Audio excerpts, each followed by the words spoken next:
Dear Venerable Sister and Brother, Dhamma friends, we are going to start another question and answer session.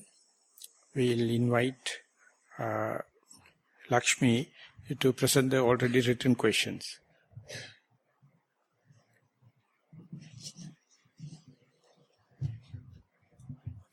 අපි ඉංග්‍රීසියෙන් කරන්න කමක් නැද්ද පොඩි කට්ටිය? තේරෙනවද? උත්සාහයක් ගමු.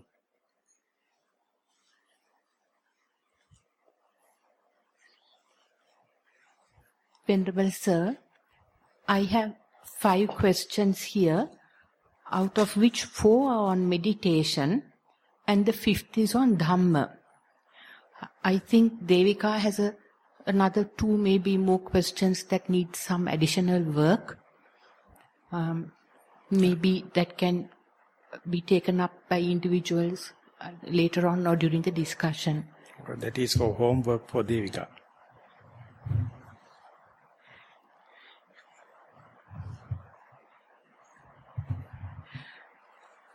The first question, Venerable Sir, is it starts with 2 reportings, one on walking meditation, one on sitting meditation, and there are similar patterns in both, and then it is followed by the question. Okay? So I'll start with her description of the walking meditation. Dear Venerable Bhante, this is on walking meditation. Report. I go and stand on the walking path and wait until I am ready to start. When I know I am ready, then I start with my left heel, the sole, and then the toes touching the ground. Then the right foot, similarly. I observe that my left foot is more prominent. The sensations I feel are more prominent than the right foot's. When I do this for about half an hour, then I am on the outside looking, and I can only feel the legs, not the rest of the body. This happens sometimes only. When I get to this stage, I feel as though automatically the walking goes fast.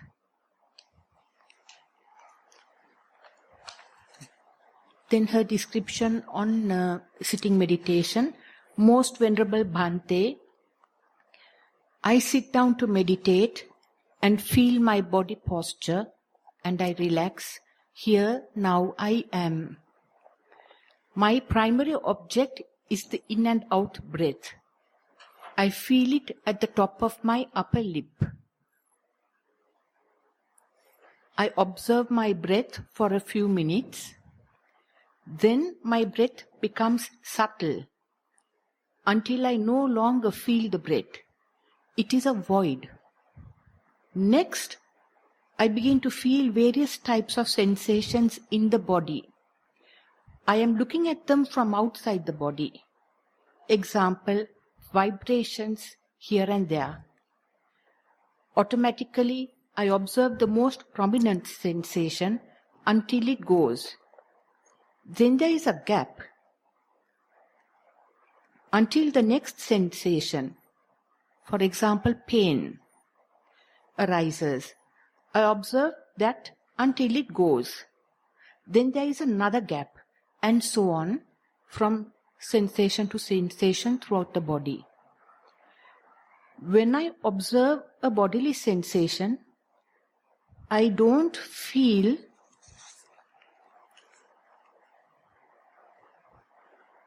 the rest of the body. If thoughts come and disturb, I then go back to the primary object. Am I to continue like that? It has been like this for some time. Please advise me on how to progress. Theruvan Saranai Bhante. So, to start with the walking meditation, first when I report to that with Pandita Sayadaw, He told, never start with the left leg. Always you have to start with the right leg. Auspicious leg is the right leg. This is a normal norm in Burma. Left leg is left, east and west. Right leg is east and the auspicious. So this is also starting with the left because army, left, right, left. But in a single method, Takunu Paya Perata Tabamine. So you start with the right leg. So then onward, I used to report always with the right leg, even though I start with the left leg. Reporting is with the right. Anyway, content is okay. And regarding the sitting meditation, 2 remarks. One thing is reported when the objects are there. That means primary object or secondary object.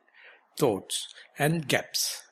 So when these 3 happens, if the person who has written wish to present his or her consent, when you see the primary object, when you see the secondary object, when you see the gap, which time you feel the mindfulness is most efficient, which time you feel the meditation is most successful, that remark is very important before my comments.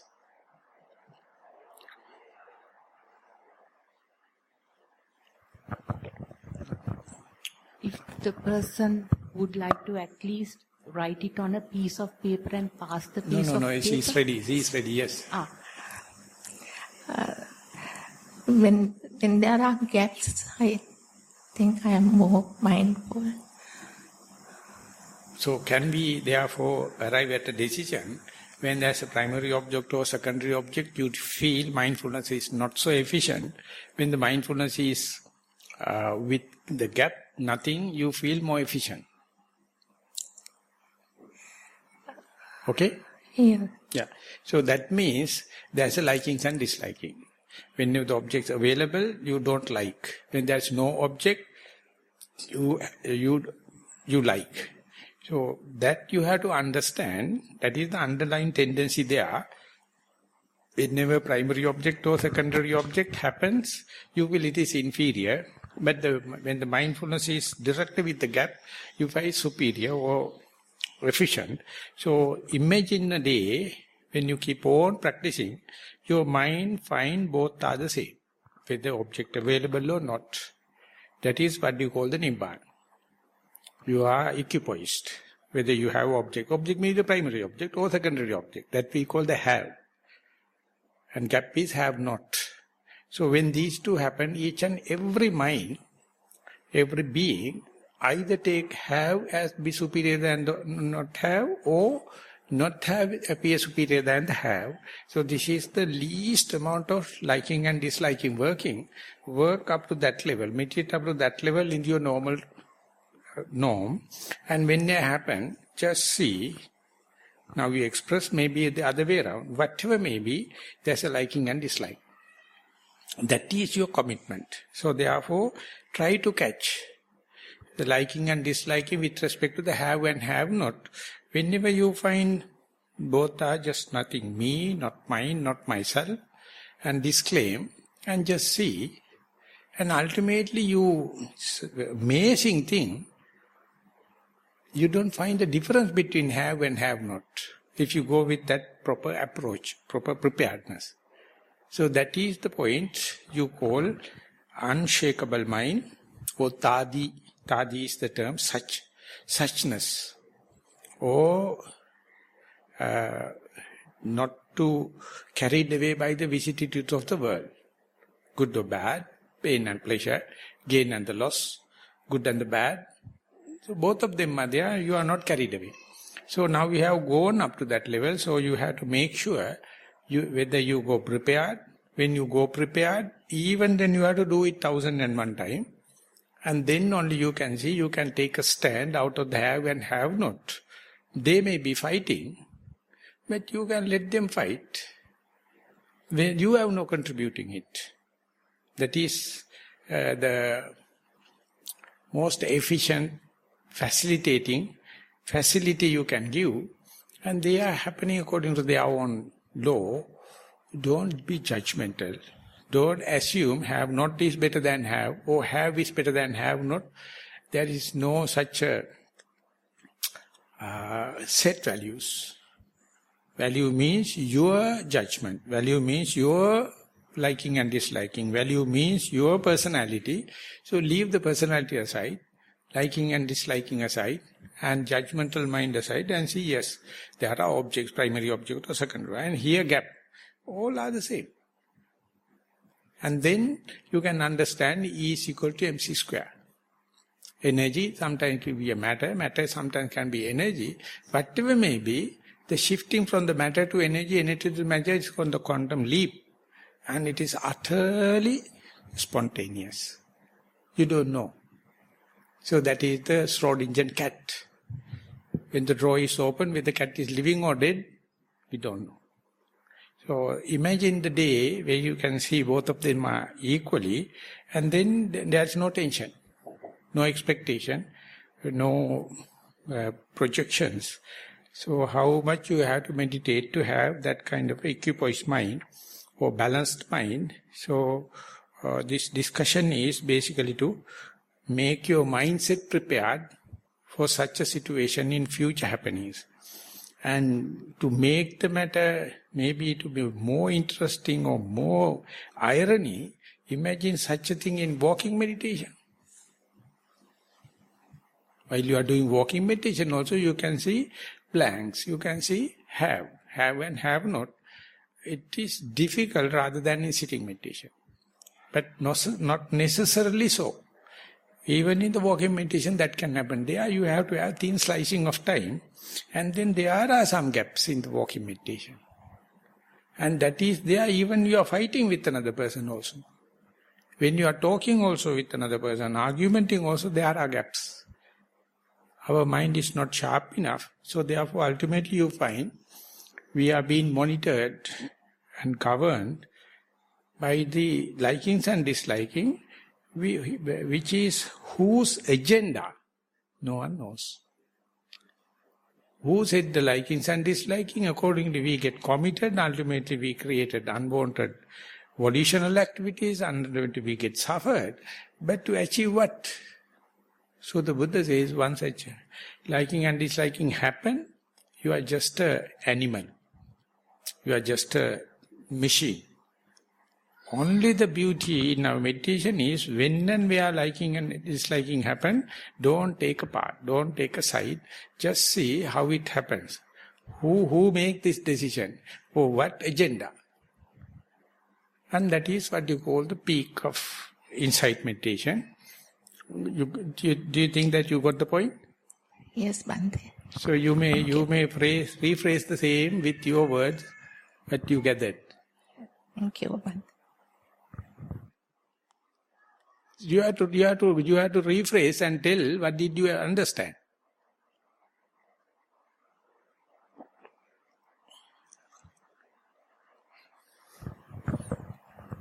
That you have to take both the liking and the You are disliking. talking with gods, we can't hear. You have to take the liking and the disliking and without any discrimination to go in. I would put it this way, you have to take have of the object, primary object or no object, or the gap, equal, not the liking and disliking. Like and dislike is the criterion. But your question is whether to go with the primary object or whether to go with the thoughts or whether to go with the gap. Yeah. So my answer is, meditate up to the point where all the three are equal. in your value system. Okay. Thank Okay. you. Thank you.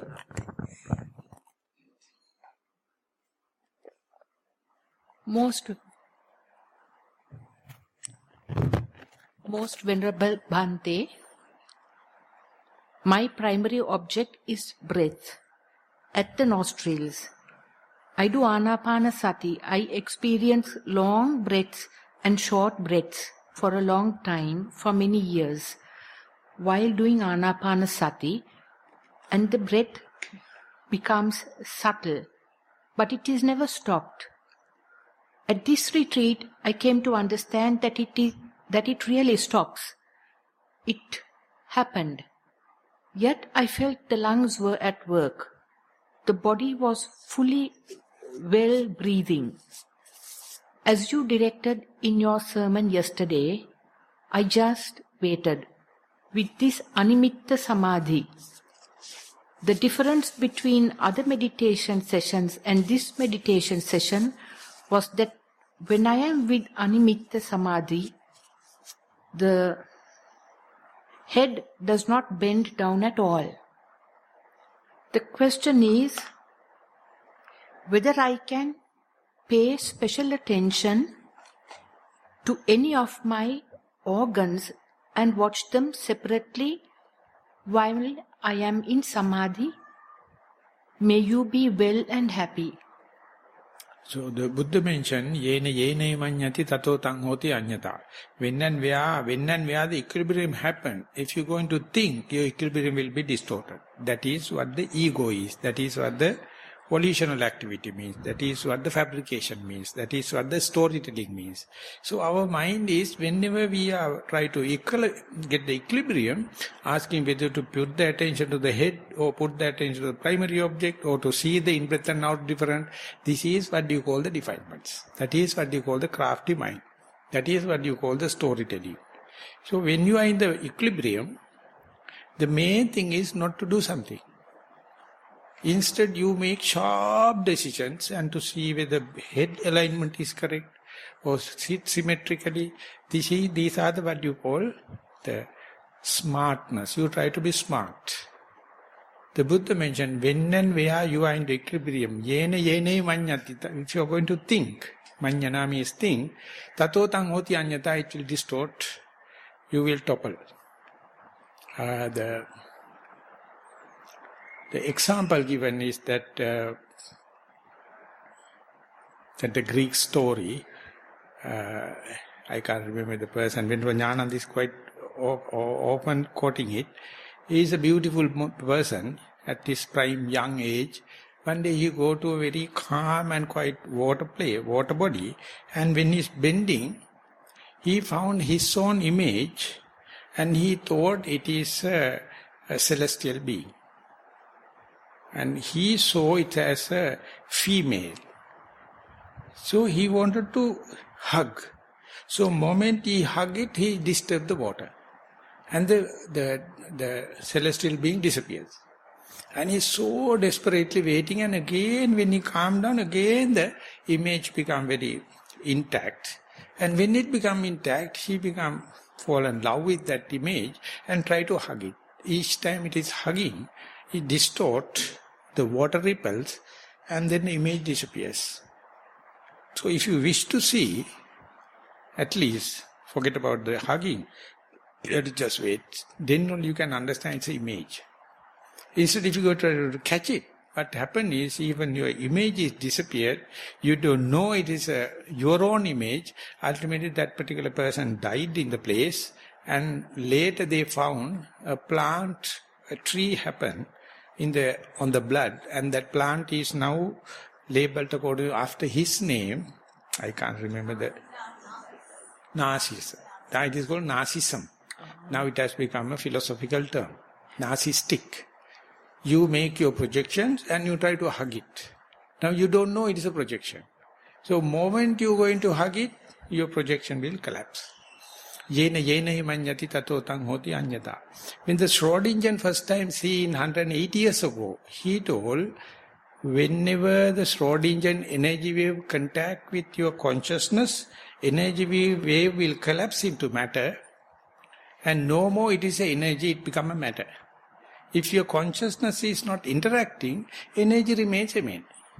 It never become a visual and audible. You can smell, touch, nothing. Because it's energy.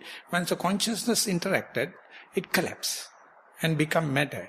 Then you try to hug it. So you see, that is such a idiotness. But even if you live 120 years, you will never catch the trick. You will never understand the magic of the mind, unless otherwise you listen to the Buddha, yena manyati tato tang hoti anyata. First time when I read the Soul, the Physics of the Soul by Amit Goswami, I found by quantum physics, he has gone very close to the point. When and where you think about something, you are spoiling it. When and where you touch it, you spoil it. When and where you talk on the subject, you spoil it. Let it be there. And I thought, if I can give the quotation of the Buddha, yena yena manyati tatotang hoti anyata, Amit Goswami will get a Nobel Prize. Because he has come very close with the quantum theory. But no one to bridge the gap. They never understand the Buddha has already expressed it.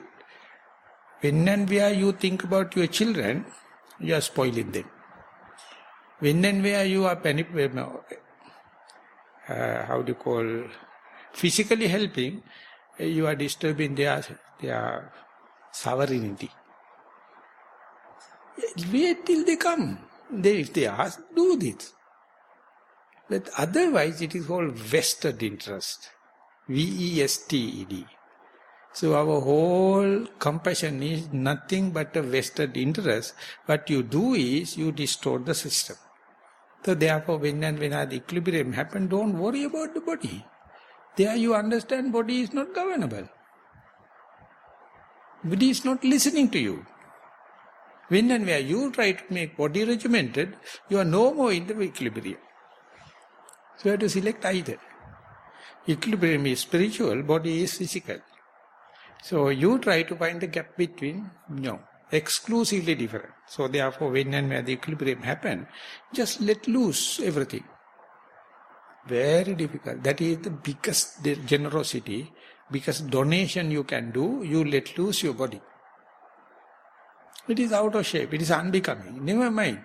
You maintain, and mind you later, when you familiarize this equilibrium, later you find the ways and means to make the body also correct, erect, and that is also happening naturally.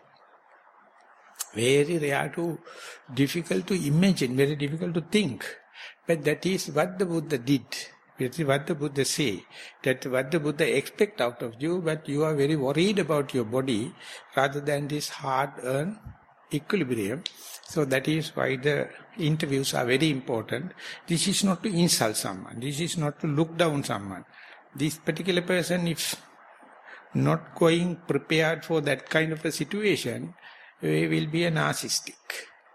Ever try to hug the image without knowing your body erectness is nothing but your concept.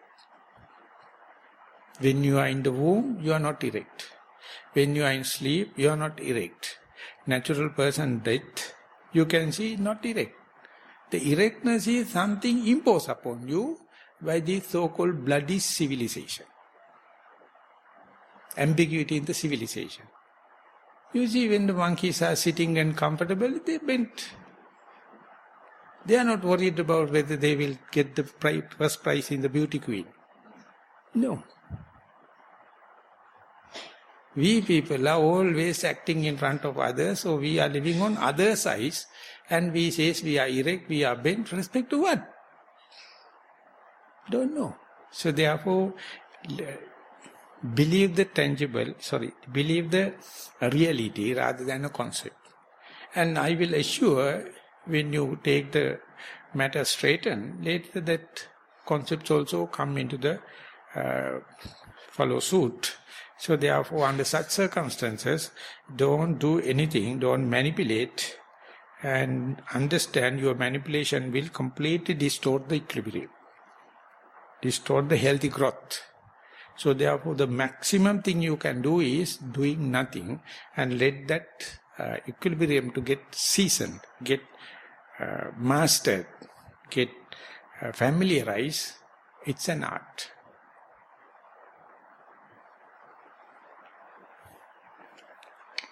Most Venerable Bhante, after many meditation retreats, I have found positive changes in my life. How I interact with others has improved. When I dwell in the past or future, I am more aware of it. The inner chatter has reduced.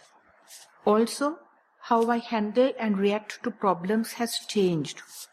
Overall, I'm a much happier person and I continue with my practice.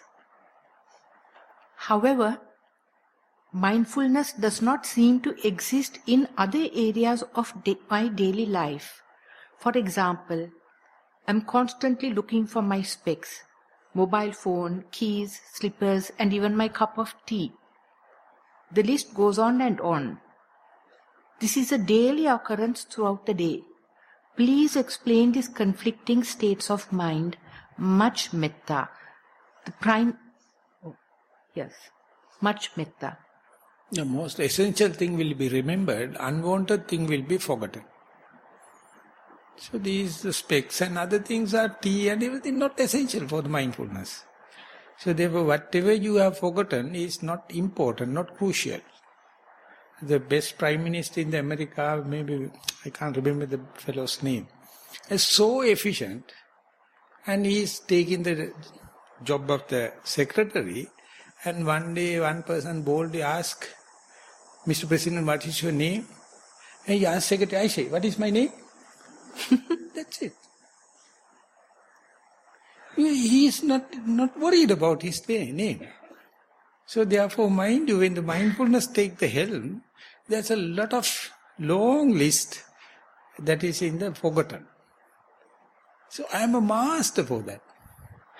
Daily I am fighting for my specs. Daily, just before the Pindapata, I am searching my bowl. So someone has to come and offering, otherwise I get mad. So everything now, people do it, help me. Because I am just like a baby. I don't care because mothers are taking care. Why should I? So much of kindful. And whenever I have forgotten, I say, okay, yes, I have forgotten. Now I need this. It's beauty. I find very beautiful. Because that essential things are there. Your breath you will never forget. I will assure you. When you want to go to the toilet, you will never forget, you go. When you feel thirsty, you will go. Anything, all essential things are there. Everything you have forgotten is not so crucial. And the mindfulness make sarcastic remarks, telling it is important for you to have the specs, it's important you have to have the tea in the proper time. Not necessarily. For the mindfulness, it is not necessary. So therefore, understand you are critical, self-critical. And whether that critical is creative or constructive or destructive is the only thing. Don't make it as a destructive. Consider this is what.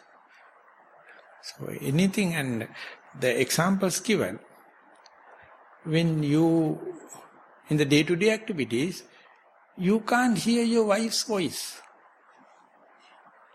It's selective unhearing. It is so irritating, so therefore you don't hear. I know it is not your mistake, it is not the wife's mistake, but you don't hear anything other than, of course, the next door wife, definitely. Sure. Tell your wife that that is what we earn through our marriage. That's the best earning. Whenever you are talking, I don't hear. That is normal. It's Amarisaya, in Vinoda Samay, always matavunne. He is matavunne. He says, pay the attention to what you are talking, I didn't hear. So it's a way our mind is balancing. That is Niskashaniya, that means the kind of balancing. Don't expect everything to be remembered. Each day, it says, within 24 hours, 50% of your memory is gone. After 100 years, 100% gone.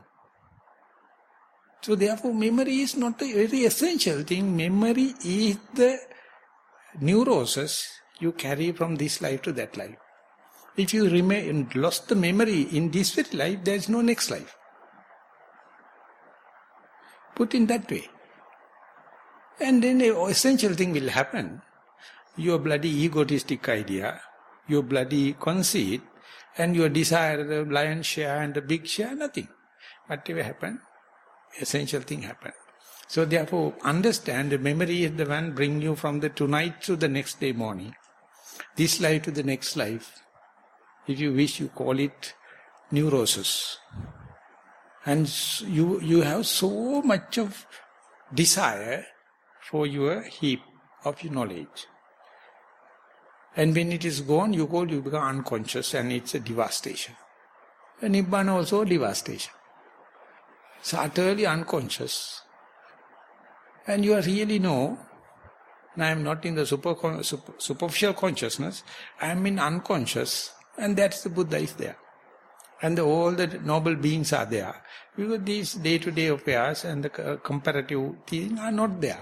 So therefore, try to understand, try to awaken into unawareness.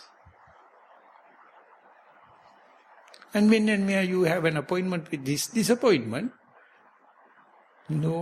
at least try when you are in the retreat. When you go back home, definitely you will claim it is creating problems. But when you here, follow the timetable, don't worry about not available thing, and take it as a blessing, because mind now filter away or unwanted thing, take what is most essential, and life is filled. Nothing lacking. No any additives you need.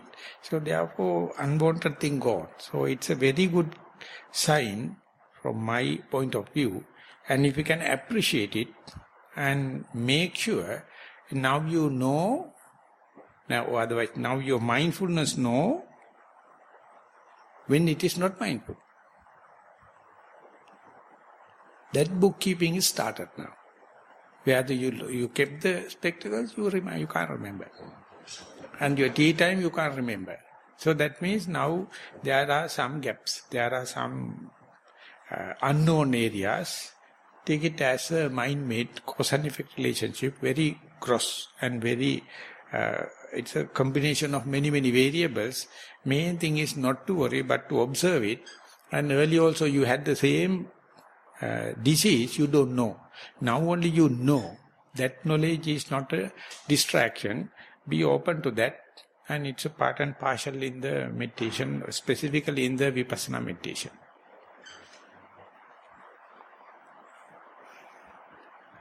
Most Venerable Bhante, in Anapanasati meditation, the breath is subtle and in a void state for some time.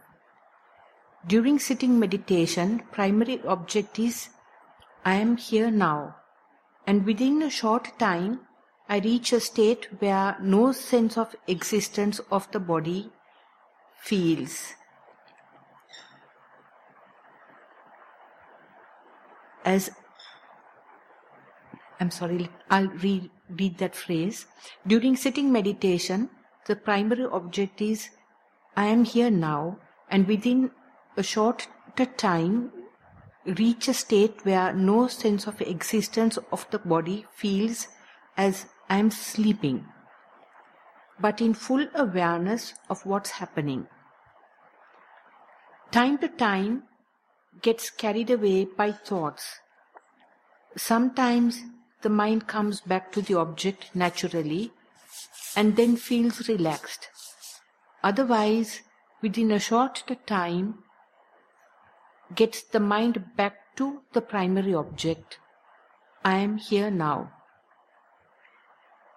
When meditation is at a peaceful environment like Nissarana Vanaya, sometimes the self disappears and I am no more, only the void.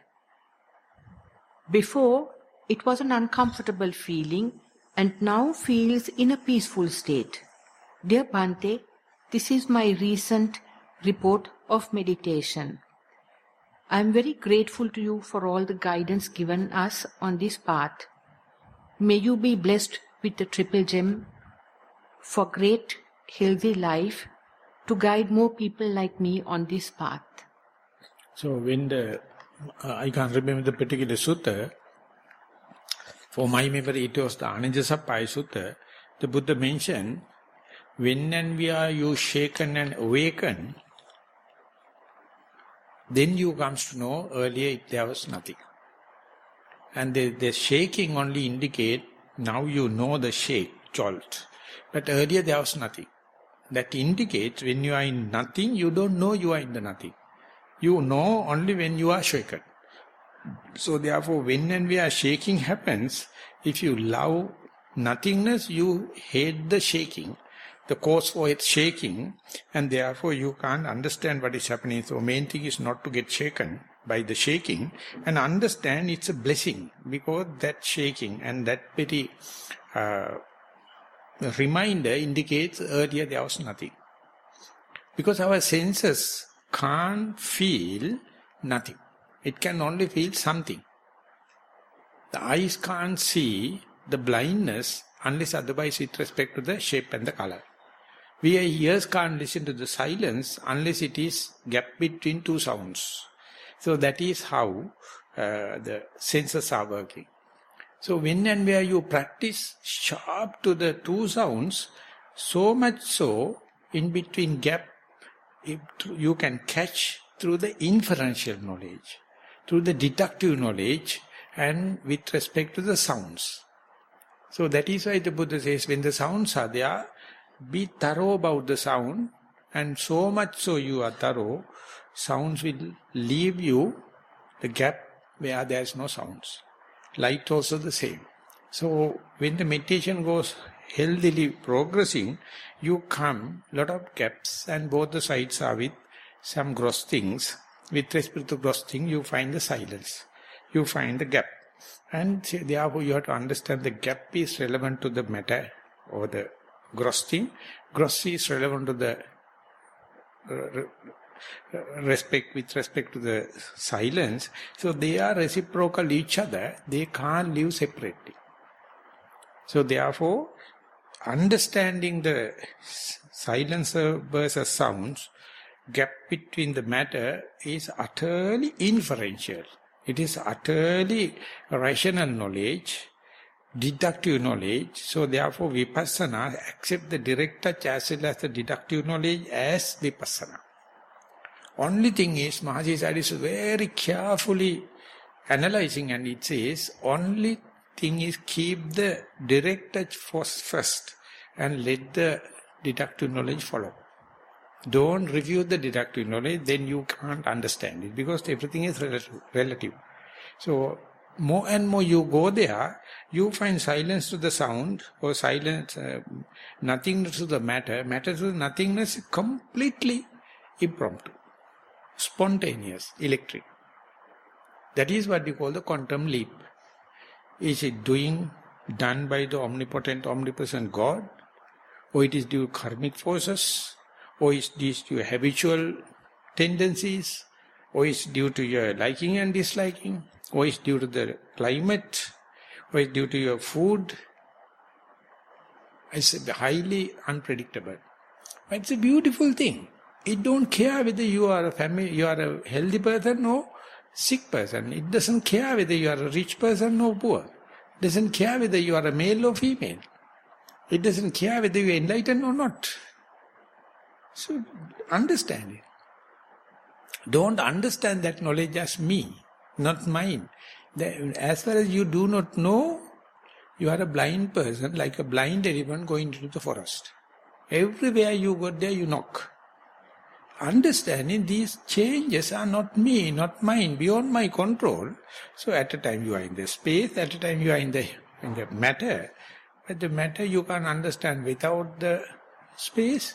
Space you can't understand without the matter. They are just like the canvas and the picture. So try to see both equal. Canvas as well as the picture. And don't entertain doubts. It is just a matter of time. Repetitive application, without telling matter is good than the emptiness is good than the matter, they happen by their own accord. You have to take the neutral observer stand and observe it. It costs nothing. Because your preparedness. If you go unprepared, it is like a hinting you, torturing you, inferiority, entertaining doubts, and fearfulness, everything can happen.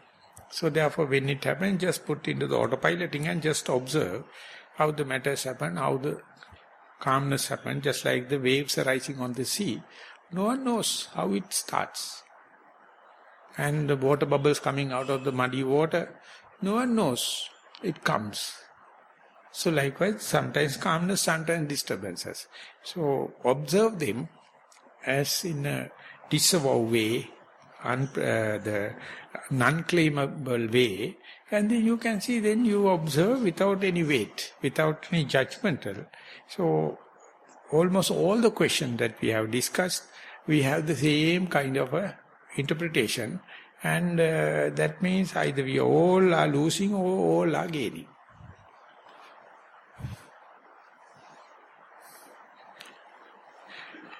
The next is a Dhamma question, Swamin Wahansa. I would be grateful if you could speak of the place that seeing and accepting the kilesas has in the practice. Is the opening of the heart in proportion to this acceptance? The last sentence I can't understand, but it says that seeing means a defilement with compared to the unseen. That I can give examples, and that kind I can give, lot of quotations.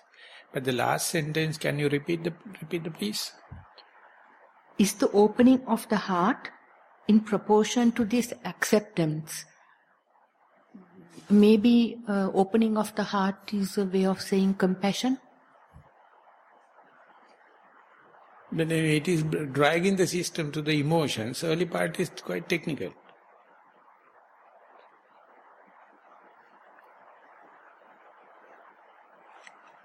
The Buddha says, ditte dattabbang namanyati, dattarang manyati, adittang manyati, dittang namanyati. Whatever you see, there's nothing you should see. There's nothing more than what you see. Nothing that it should not see. Seeing is seeing. That's it. But we never stop at that level. We think we have to see further, we have to see more exaggerated, or we see it is unseen, better to be not to be seen, and that is what we call the Putujjana see.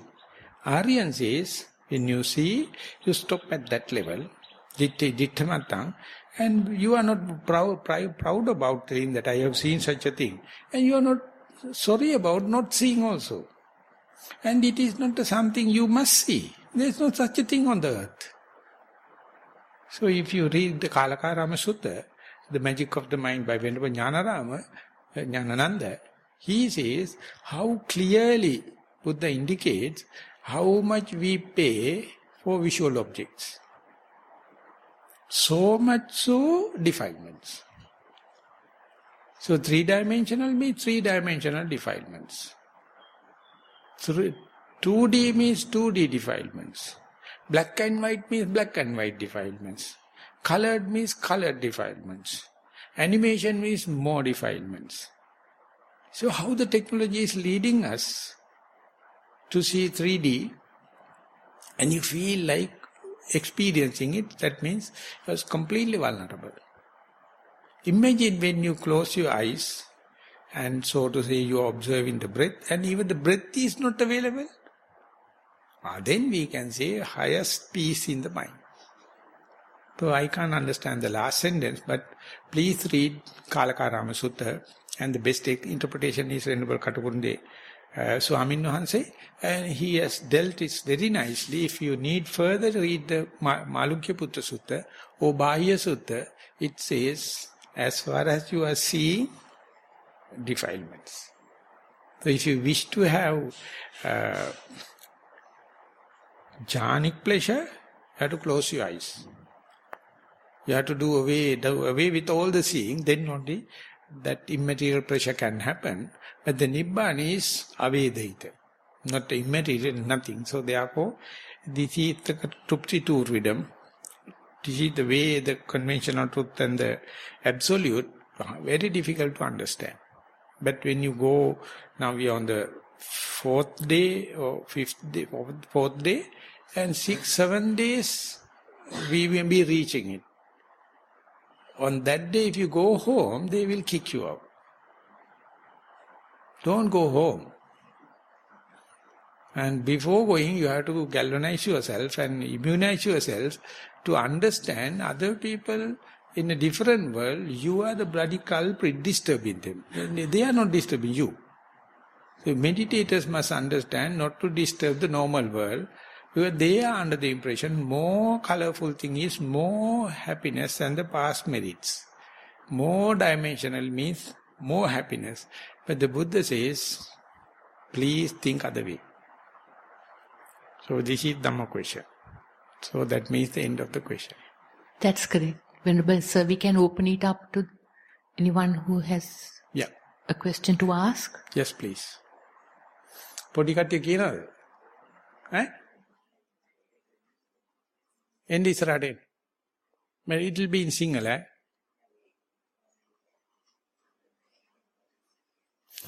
Question, yes, you can take the chance and then give it. Venerable Swamin Wahanse, I have come for the meditation retreat for the first time with my daughter. She is only 17. After the second day, she was actually crying, saying that she wants to go back. Because the impression that we got from the second day's sermon was that here it's only for people who has actually come to attain nirvana, right? And she was telling me, that's not what I want. All I wanted to do was, because I like the Buddha, Dhamma and Sangha, I wanted to meditate and see how it will affect in life. So with that goal, we remained to stay till Friday, Venerable Bhante. But my question is, really for a person like her, at the end of the day, coming for a retreat like this, should it just only be about trying to alleviate frustration, get rid of anger, things like that, that will really help, rather than actually, I felt that she's been quite honest in telling me that it's not her ultimate goal in this life. She hasn't seen that yet. So, are we at the wrong place? Even I kept thinking of the same thing. That is why if you are accepting the mother and the daughter, it's a problem to the retreat. Because you all are still in the same relationship. You never mind your own business. One thing. The second thing is, when a child comes, it must come with her own initiative. And then we can give the set of rules, instructions and ask, is this what you need? If she is coming due to someone's urging or due to the promoting, then she will not understand our purpose. Then putting the square peg into the round hole. So still I don't think it's a lost. When you keep on practicing, this is a bitter taste. Just like when you are trying to see a myrobalan seed, fruit. At the beginning it's bitter in taste. When you keep on chewing, ultimately the sweet taste happens. So therefore, aim you leave it aside. With the Nibbana or whatever may be, you can define it. But the thing is, mindfulness assures not the Nibbana, things as they are. So if someone wish not to see things as they are, they better not to come to the retreat. It's the wrong place. And even if you come to the mindfulness and retreat, and if you can't see things as they are, that's also possible. So therefore this retreat is no magic. It's no, any person is asking other person to come and wait or come and participate. It is utter misleading. So therefore we are accepting only the people above 17, 18, and she is also mature enough in that sense. And if she comes, if she can see the basic instructions, precepts, and the rule of compendium of rules, and if it is fit, she could do.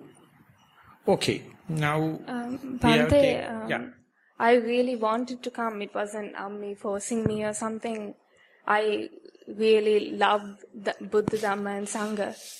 You have the faith on the Buddha Dhamma Sangha. Yeah, definitely. Okay, that's okay. That's a starting point. So when and where you are taking instructions, when and where you are sitting, when and where doing your walking meditation, what precipitates, what you feel? Are you going to the truths, or you are distorting yourself? You are bewildering yourself? What do you feel?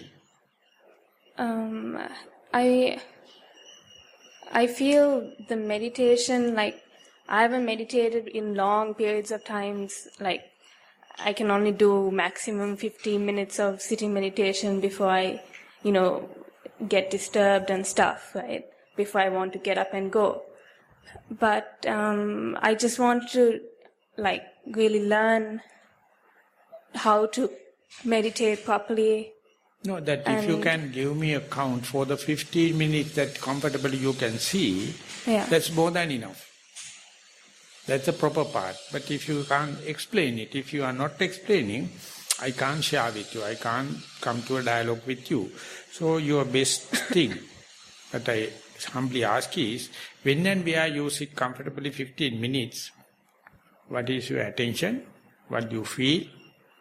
What is the object you observe? What did you come to know?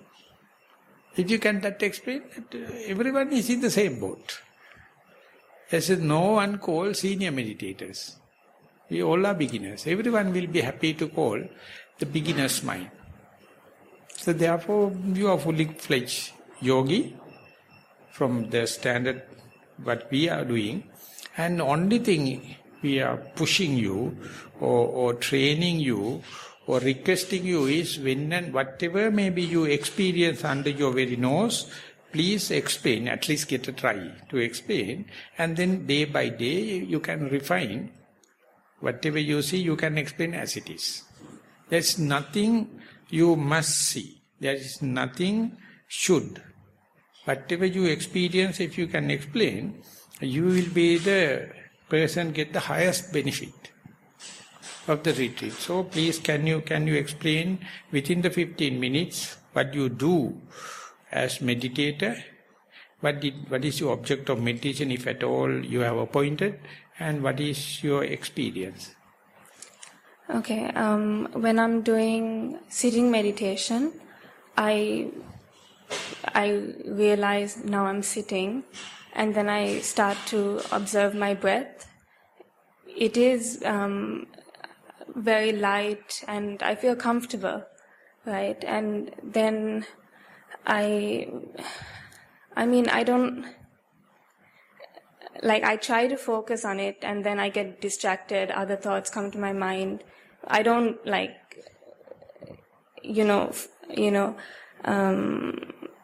if I get too uncomfortable, I open my eyes and think about something else. I don't really force myself that much, because then I get, discouraged.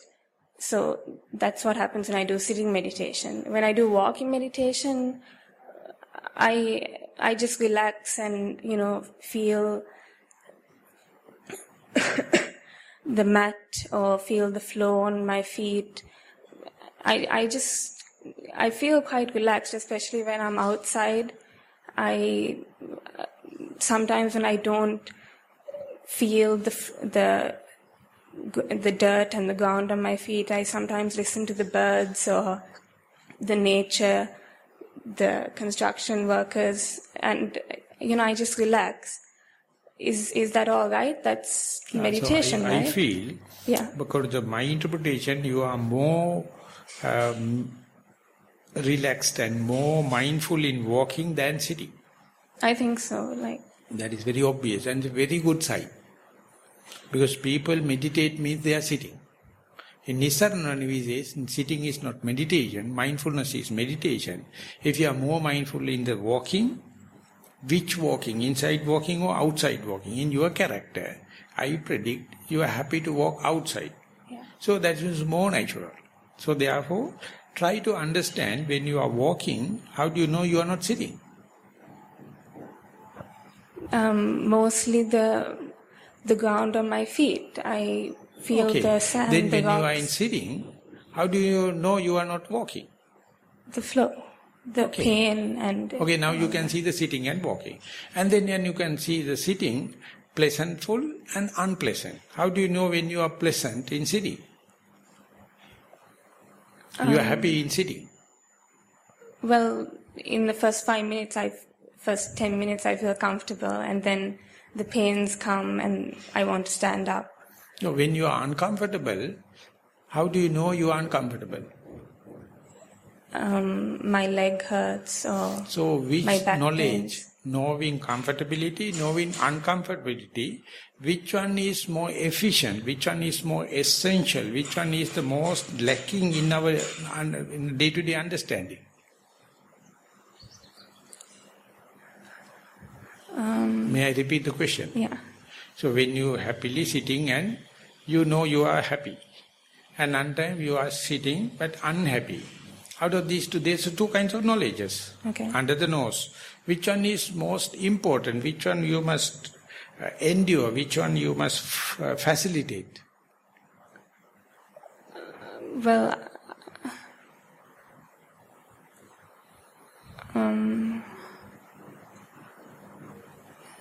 Bhante, I don't understand the question.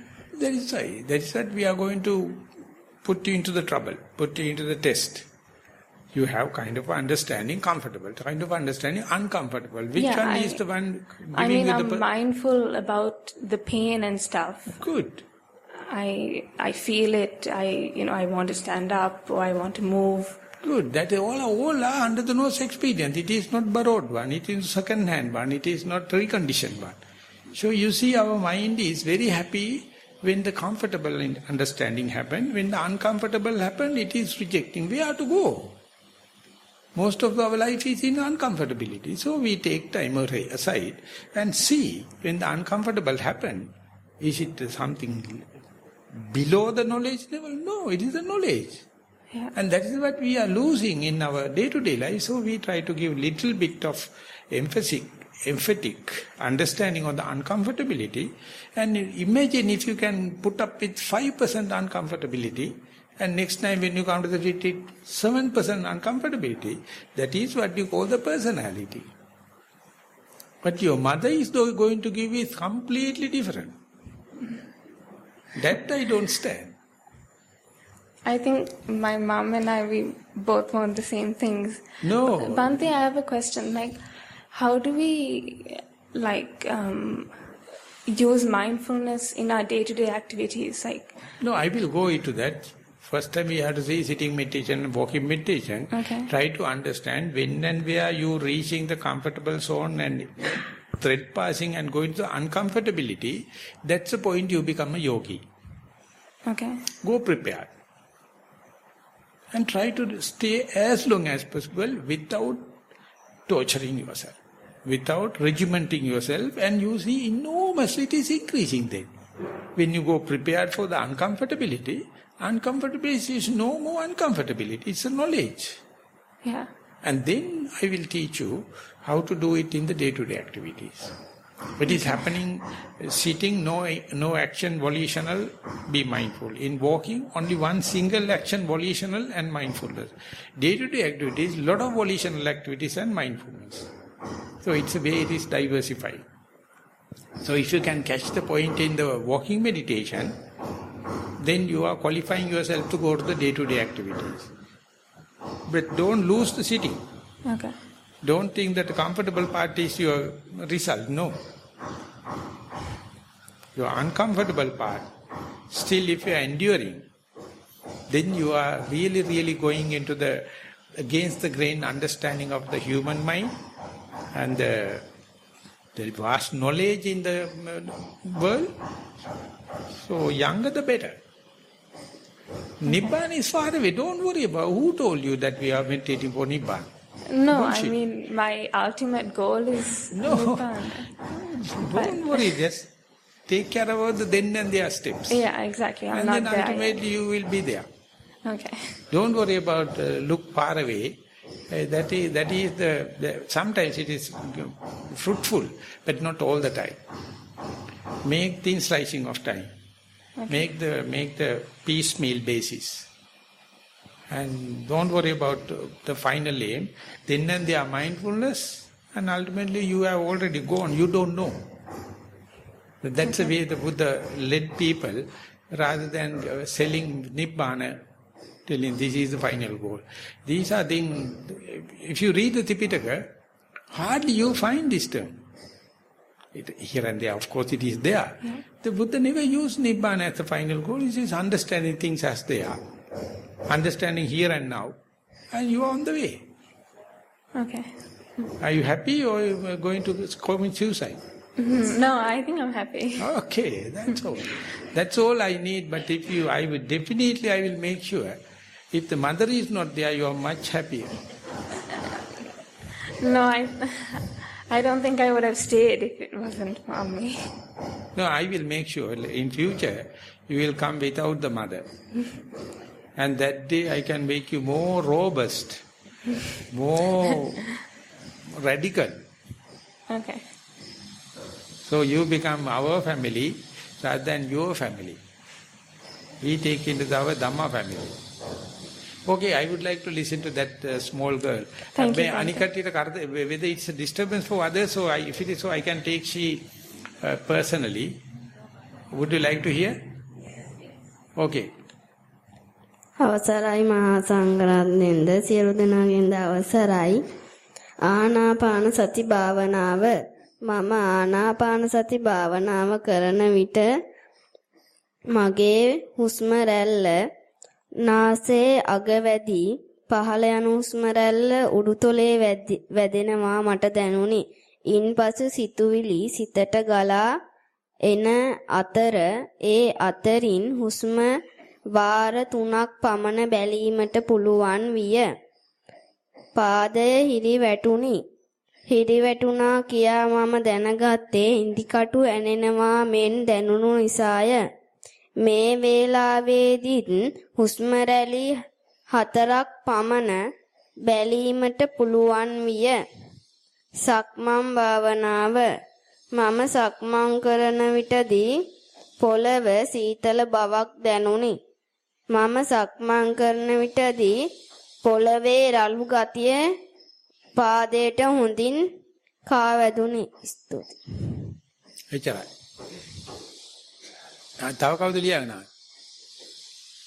කියනවාද?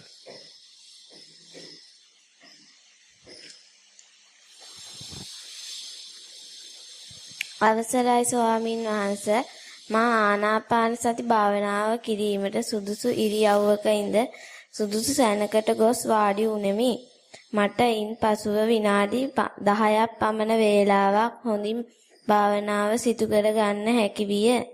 මගේ දකුණු පාදයේ ඉන්දිකටුව අනින්නාසේ වේදනාවක් ඇති වූ නිසා මා වම් පාදයට සිත යොමු කළාය.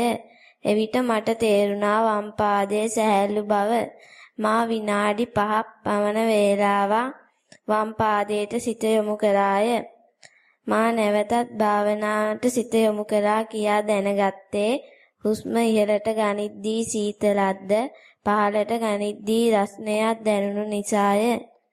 මා තව විනාඩි 5ක් පමණ වේලාවක් කර භාවනාව අවසන් කළා.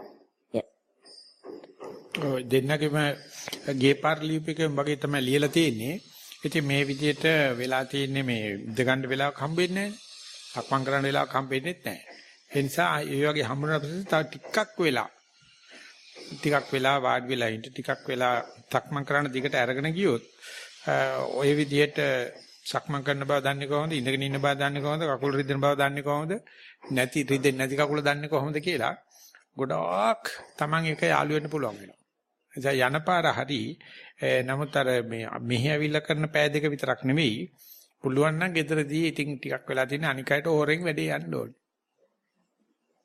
නැත්නම් අමාරුයි. පාඩි වෙන්න නැත්නම් හරිම අමාරුයි. වෙලාවක් හම්බෙයිද? කරනවද ගෙදරදී හැමදාම? හැමදාම කරනවද? එහෙම හම්බෙන්නේ නැහැ. ඉතින් අපි ප්‍රාර්ථනා කරමු ඉස්සරහට ඔයිටත් වැඩිය දිගට කරගෙන යන්න. අද ඒ කට්ටිය එනවා මේ පලාවැවට. මේ ප්ලාන්ට් හවුස් එක හදනවා. ඊට පස්සේ ඕගොල්ලන්ට පලාකොළ කපලා දෙනවා. අද පැය 3ක් ශ්‍රම දානේ තියෙනවා.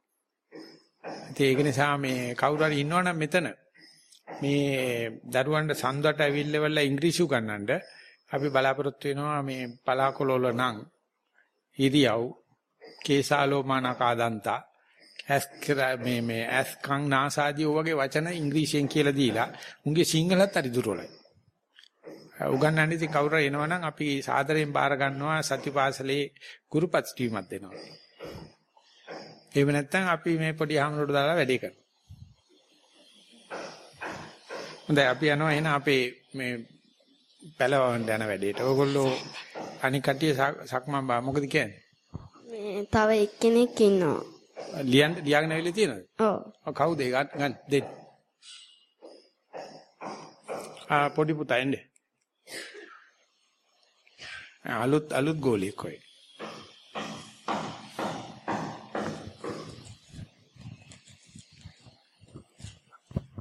අවසරයි ගෞරවනීය ස්වාමීන් වහන්සේ මම පරයන්ක භාවනාව කරන විට සතිපාසලේදී පරයන්ක භාවනා කරන විට එහි සිටි ස්වාමීන් වහන්සේ තම භාජනයට තට්ටු කරන විට එම හඬ සිතට යොමු කරගත්තෙමි. මගේ පාදය හිරි වැටුනි. මම ඒ ගැන නොසිතා භාවනාවට සිත යොමු කරා.